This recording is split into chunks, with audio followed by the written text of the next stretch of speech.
Bonjour et bienvenue sur la chaîne de la liberté immobilière, c'est Gaëtan. Aujourd'hui, je vais vous parler d'internet et de s'il faut l'inclure ou non lorsque vous faites des locations, que ce soit nu, meublé, colocation, location courte durée, etc., etc. Alors, on va déjà partir du principe que tout le monde sait ce que c'est qu'une location internet, qu'une connexion internet et tous les autres types de locations, vous les avez aussi. Si vous ne les avez pas, j'ai fait des vidéos sur ce sujet-là il y a quelques temps, je vous invite à retourner les voir. Alors, pour plusieurs raisons déjà, on va prendre ceux où Internet est pour moi obligatoire. Alors, si vous faites de la location courte durée, ça va être un énorme plus pour votre annonce. Il ne faut pas se le cacher, les gens quand ils prennent une location courte durée, ils auront besoin d'Internet.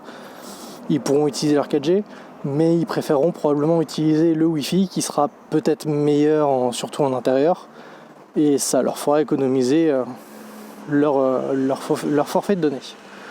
Ensuite, pour ce qui est de la colocation, pareil, moi je vous encourage à mettre, je vais y arriver, une connexion Wi-Fi, tout simplement pour vous démarquer de ce qui existe déjà sur le marché, pour vraiment faire du haut de gamme et pouvoir derrière, quitte à à louer plus cher votre appartement, mais du coup, vu que vous avez des choses en plus qui sont proposés avec le logement, ça vaudra le coup parce que derrière les colocataires n'auront pas à choisir leur fournisseur, derrière à savoir qui va le prendre, comment ils vont se répartir les frais, etc., etc.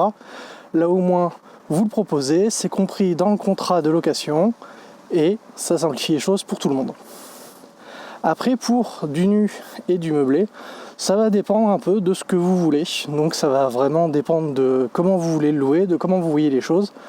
Moi, pour ces deux types-là, j'ai plutôt tendance à ne pas le mettre parce qu'en général, ça va être pour une seule personne, voire une famille, donc ils pourront se débrouiller eux-mêmes pour ouvrir le contrat. Ce sera vraiment nettement moins compliqué dans ce cas-là.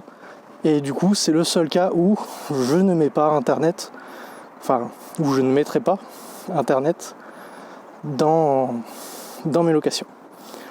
J'espère que cette vidéo vous aura plu, que ça vous aura peut-être aidé dans vos décisions.